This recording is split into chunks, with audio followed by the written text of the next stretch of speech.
오늘 함께 나눌 말씀은 민수기 22장 15절에서 30절까지의 말씀입니다. 민수기 22장 15절에서 30절까지의 말씀, 우리 한 절씩 교독하고 마지막 절을 함께 읽겠습니다. 민수기 22장 15절에서부터 30절, 15절 제가 먼저 읽겠습니다. 발락이 다시 그들보다 더 높은 고관들을 더 많이 보내매 그들이 발람에게로 나아가서 그에게 이르되 십볼의 아들 발락의 말씀에 청하건대 아무에게도 거리끼지 말고 내게로 오라. 내가 그대를 높여 크게 존귀하게 하고 그대가 내게 말하는 것은 무엇이든지 시행하리니 청하건대 와서 나를 위하여 이 백성을 저주하라 하시더이다. 발람이 발락의 신하들에게 대답하여 이르되 발락이 그 집에 가득한 은금을 내게 줄지라도 내가 능히 여호와 내 하나님의 말씀을 어겨 덜하거나 더하지 못하겠노라. 그런즉 이제 너희도 이 밤에 여기서 유숙하라. 여호와께서 내게 무슨 말씀을 더하실지 알아보리라. 밤에 하나님이 발람에게 임하여 이르시되 그 사람들이 너를 부르러 왔거든 일어나 함께 가라. 그러나 내가 내게 이르는 말만 준행할지니라. 발람이 아침에 일어나 자기 나귀의 안장을 지우고 모압 고관들과 함께 가니 그가 감으로 말미암아 하나님의 진노하심으로 여호와의 사자가 그를 막으려고 길에 서니라. 발람은 자기 나귀를 타고 그의 두 종은 그와 함께 있더니 나귀가 여호와의 사자가 칼을 빼어 손에 들고 길에 선 것을 보고 길에서 벗어나 밭으로 들어간지라. 발람이 나귀를 길로 돌이키려고 채찍질하니 여호와의 사자가 포도원 사이에 좁은 길에 섰고 좌우에는 담이 있더라. 나귀가 여호와의 사자를 보고 몸을 담에 대고 발람의 발을 그 담에 짓누르매 발람이 다시 채찍질하니 여호와의 사자가 더 나아가서 좌우로 피할 데 없는 좁은 길에 선지라. 나귀가 여호와의 사자를 보고 발람 밑에 엎드려 발람이 노하여 자기 지방으로 나귀를 때리니라. 여호와께서 나귀 입을 여시니 발람에게 이르되 내가 당신에게 무엇을 하였기에 나를 이같이 3번 때리느냐. 발람이 나귀에게 말하되 내가 나를 거역하기 때문에 내 손에 칼이 있다면 곧 너를 죽였으리라. 함께 읽겠습니다. 나귀가 발람에게 이르되 나는 당신이 오늘까지 당신의 일생 동안 탄 나귀 아니냐. 내가 언제 당신에게 이같이 하는 버릇이 있었더냐. 그가 말하되 없었느니라. 아멘. 오늘도 말씀과 기도의 자리에 나오신 성도님들을 사랑하고 축복합니다. 본문의 말씀을 통해서 주님의 귀한 음성 듣는 시간 되기를 소망합니다. 발락이 이스라엘 백성들로 말미암아 그 두려움과 걱정 가운데 있었고 발람이라는 자에게 찾아가서 그 이스라엘 백성들을 저주하고 그들을 우리에게서 떠나게 하려는 부탁을 해서 사신들을 보냈지만 발람은 여호와의 말씀을 듣고 그 발락의 말에 응하지 않습니다. 근데 발락이 그것으로 끝나는 것이 아니라 이전에 보냈던 더 높은 고관들과 더 많은 것들을 가지고 다시 발람을 찾아갔던 것 같아요.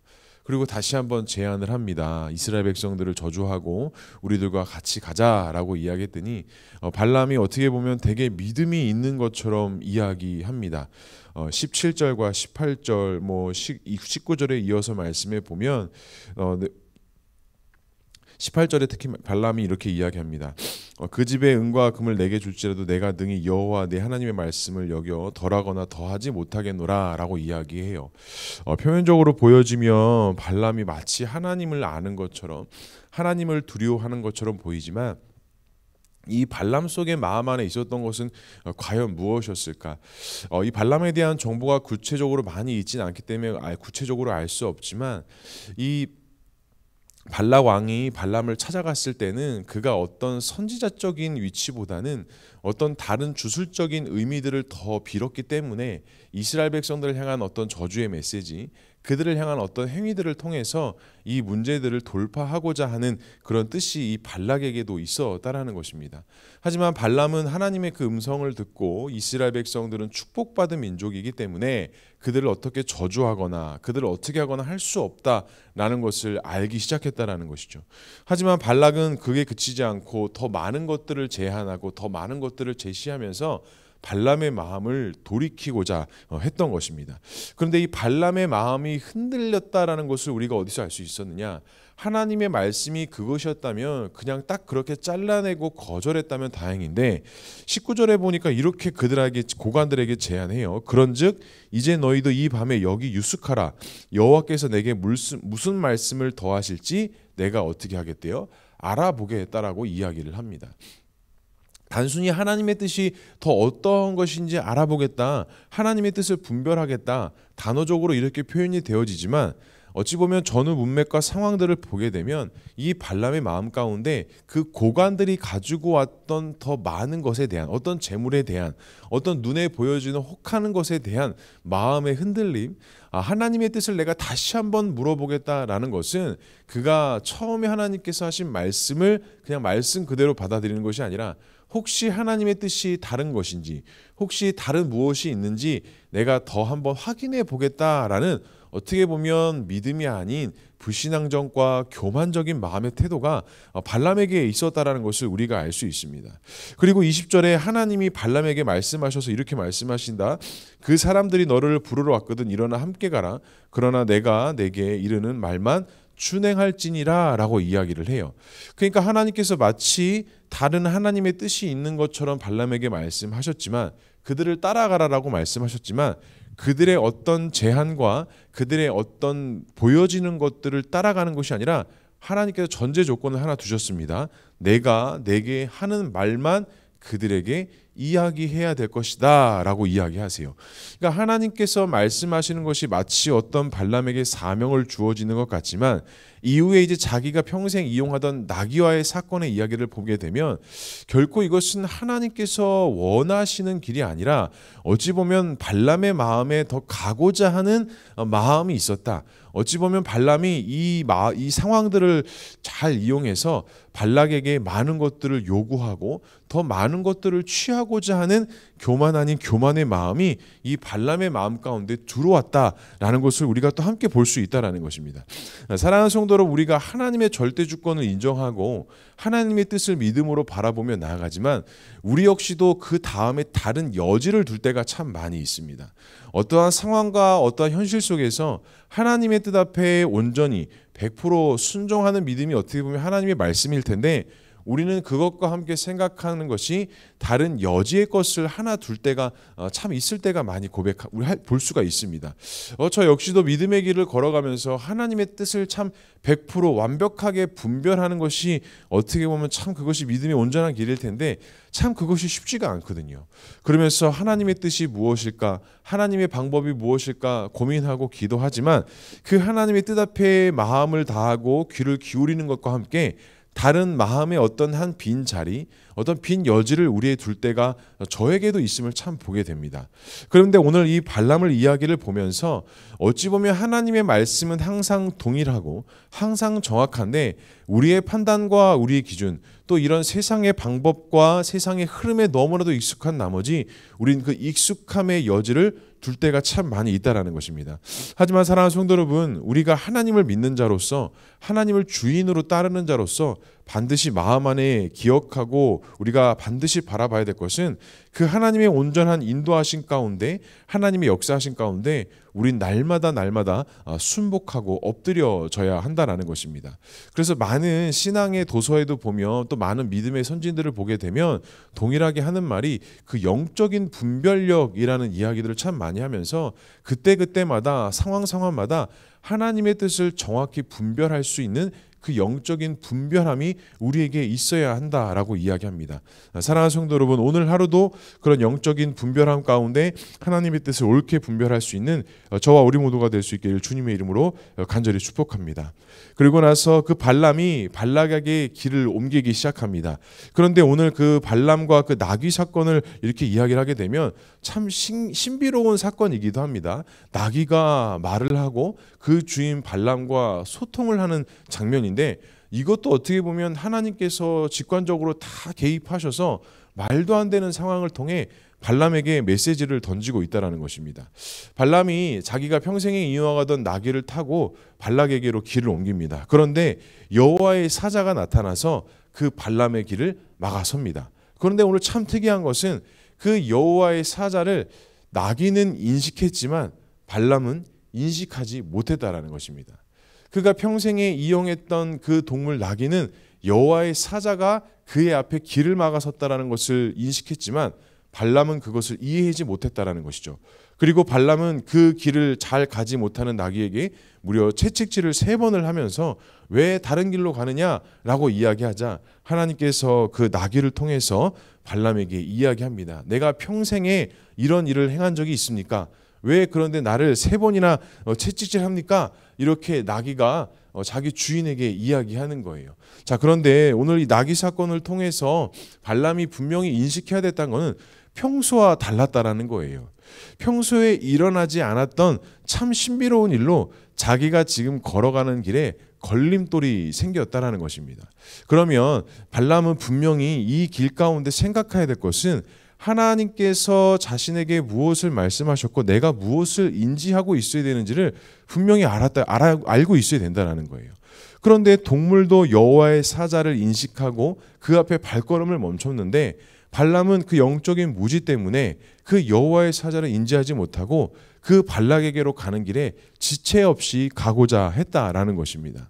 사랑하는 성도 여러분, 우리도 역시 우리의 삶 속에서 내가 걸어가는 길을 걸어갈 때 하나님께서는 분명히 여러 가지 상황들과 환경들을 통해서 우리에게 말씀하시는 것이 있습니다.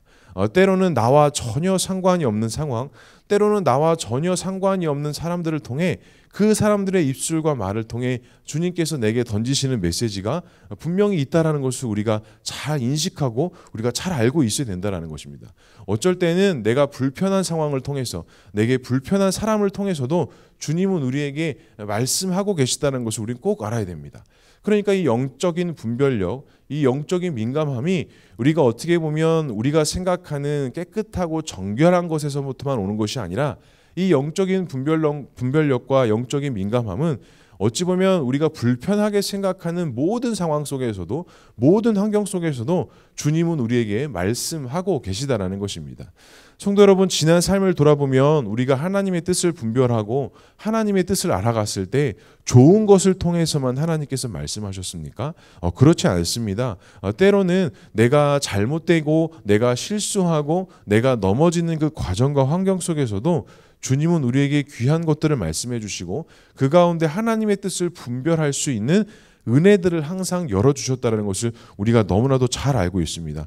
어찌 보면 오늘 발람 역시도 그 발락에게로 향하는 발걸음 속에 나귀가 자꾸 그 길을 지체하고 평소 가운데 하지 않은 일을 했다면 그가 조금이라도 하나님의 음성을 듣고 움직이는 발걸음을 걸었다면 다시 한번 그 상황 속에 하나님의 뜻을 잘 분별하고 내가 걸어가는 길이 무엇인지 내가 걸어가고자 하는 그 동기가 무엇인지를 분명히 잘 정리하고 다시 한번 생각해야 했다라는 것입니다. 사랑하는 성도 여러분, 오늘 발람의 사건은 우리에게 주는 메시지가 참 많이 있습니다. 우리가 잘못된 길로 갈 때는 하나님의 사자는 우리에게 나타나셔서 우리의 길을 막으시고 우리가 돌이킬 수 있는 은혜의 길을 열어준다라는 것입니다. 하지만 그 하나님의 섭리는 그 길을 잘못된 길로 알고 돌이키던 그것이 잘못되고 잘못된 것인지 알지 못해서 그 길을 걸어가는 것이던 하나님은 그 모든 것들을 통해서 하나님의 역사와 하나님의 방법들을 나타내신다는 하나님의 절대주권적인 섭리도 그 안에 있다는 것을 우리가 알아야 됩니다. 하지만 사랑하는 성도 여러분, 우리가 하나님을 믿는 자로서 하나님의 자녀로서 또 주님을 주인으로 모시는 자로서 우리가 오늘 말씀을 통해서 오늘의 삶을 살아가는 그 발걸음 가운데 반드시 기억해야 될 것은 우리의 영적인 민감함은 과연 어디에 있고 무엇에 있냐라는 것입니다. 나의 그 성령의 충만함과 나의 그 성령의 말씀하심과 그 성령의 민감함은 과연 어디서부터 시작해서 어디까지 이르고 있냐라는 것입니다. 사랑하는 성도 여러분, 오늘 하루도 믿음으로 살아가는 데 있어서 그 영적인 분별력과 그 영적인 민감함, 그리고 오늘도 하루의 직장과 삶의 일터 속에 살아갈 때에 그저 익숙함과 나의 생각이 아니라 하나님께서 그 환경을 통해서 상황을 통해서 주시는 그 말씀 앞에 민감하게 반응할 수 있는 저와 우리 모두가 될 수 있기를 주님의 이름으로 간절히 축복합니다. 그래서 특별히 오늘 기도할 때는 주님, 내가 하나님의 말씀에 민감하게 반응하는 하루 되게 해달라고, 그 성령의 충만한 가운데 성령의 말씀에 민감하게 들을 수 있는, 또 듣는 것으로만 끝나는 것이 아니라 내가 어떠한 발걸음을 옮겨야 하는, 어떠한 삶을 살아야 하는지 그런 민감한 가운데 성령 충만한 가운데 나아갈 수 있게 해달라고 오늘은 특별히 그런 기도 제목을 가지고 함께 기도했으면 좋겠습니다. 말씀을 정리하겠습니다. 우리가 하나님의 도우심 없이는, 하나님의 인도하심 없이는 절대로 한 걸음도 내디딜 수 없는 자들입니다. 우리가 오늘도 그 길을 걸어갈 때 익숙함으로 살아가는 것이 아니라 그 익숙함 속에 성령의 민감함을 가지고 하나님의 뜻을 옳게 분별하여서 익숙함이 아니라 감사함과 하나님의 말씀과 인도하신 가운데 순종의 길을 걸어갈 수 있는 저와 우리 모두가 될 수 있기를 주님의 이름으로 간절히 축복합니다. 기도하겠습니다. 사랑과 은혜가 충만하신 하나님 아버지, 은혜를 감사합니다. 오늘도 우리를 주님의 말씀의 자리, 기도의 자리, 하나님의 뜻을 분별할 수 있는, 기도할 수 있는 그 귀한 믿음을 우리에게 허락해 주시니 주님 감사합니다. 오늘도 기도하고 오늘 하루도 믿음으로 살아갈 때에 그 주님의 도우심과 성령의 인도하심 가운데 거하게 하시고, 그저 익숙함으로 살아가는 하루가 아니라, 그저 똑같이 살아가는 일상을 살아가는 것이 아니라 그 똑같은 일상 가운데서도 하나님의 말씀이 무엇인지, 하나님의 뜻이 무엇인지를 깊게 묵상하고 기도하며 오늘 하루도 주 예수와 동행할 수 있는 귀하고 놀라운 한 해 될 수 있도록 주님 붙잡아 주시고 인도하여 주시옵소서. 하나님, 우리 교회와 우리 공동체, 우리 성도들 하나님 기억하여 주시고 주님께서 주시는 그 말씀과 사명 앞에 온전히 순종하게 하시고, 특별히 육신의 연약함과 부족함 때문에 기도하고 있는 성도들을 기억하셔서 온전히 회복하게 하시되 그 회복함 가운데 하나님의 귀한 뜻을 발견할 수 있게 하시고 주님의 귀한 음성 듣게 하시고 하나님의 앞에 엎드리며 순복하며 나아가는 귀한 성도들, 귀한 교회, 귀한 공동체 되어줄 수 있도록 주님 인도하여 주시옵소서. 오늘도 함께 기도하며 믿음으로 나아갑니다. 주님, 우리의 기도와 우리의 그 결단 앞에 성령의 충만함을 허락해 주시고 우리의 힘과 의의 능력이 아닌 하나님께서 공급하시는 힘과 능력과 지혜를 가지고 오늘 하루도 믿음으로 살아가는 우리 모두가 될 수 있도록 주님 인도하여 주시옵소서. 하나님께서 함께 하실 것을 믿사오며 이 모든 말씀 예수 그리스도의 이름으로 기도합니다. 아멘.